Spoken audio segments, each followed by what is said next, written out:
A special thanks to Meera Kennanathan, who is the person who invited me tonight, but also an extraordinary colleague at my organization at Council of Canadians, as is Dylan Penner. Meera fights when she's not fighting for justice in this situation. She's fighting for water justice here in Canada and around the world.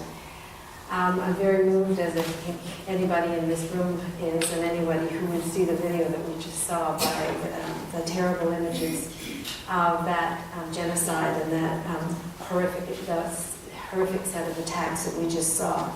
And I just want to express my deep solidarity with all of you and condolences for the losses that you have experienced of family, community, and friends in Sri Lanka from this assault.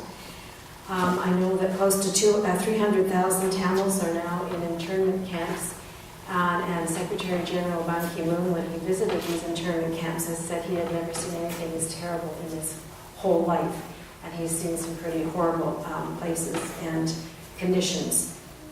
As it said in the video, humanitarian aid agencies, international aid organizations, and the international media are not being allowed into the area. This is a violation of the original International Declaration of Human Rights from 1948, and was established a long time ago that this is a violation and must not be allowed to continue.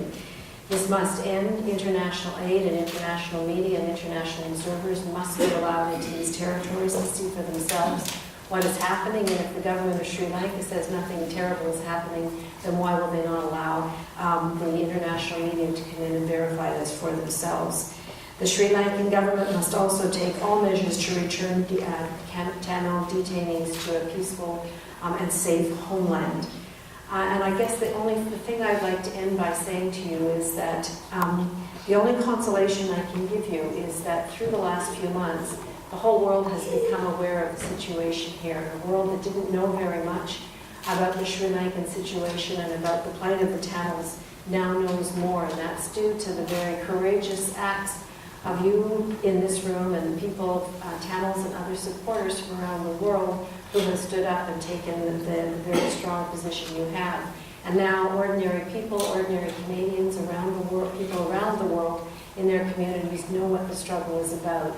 And so that's a big leap forward. It may not feel like a big leap forward, but it is when you have a situation that was kind of under wraps and it wasn't a common knowledge for people, that it has become common knowledge is an extraordinarily important step. It's not good enough, obviously, and the next step is redress of this terrible situation. And I do want to say to you that you mustn't think that a position of a government is necessarily the position of its people. And I think that the people of Canada, I think our hearts and more than sympathies, our political sympathies go out to you all. So I want to thank you for the opportunity to share my grief and condolences with you and to be part of this evening with you. Thank you so much.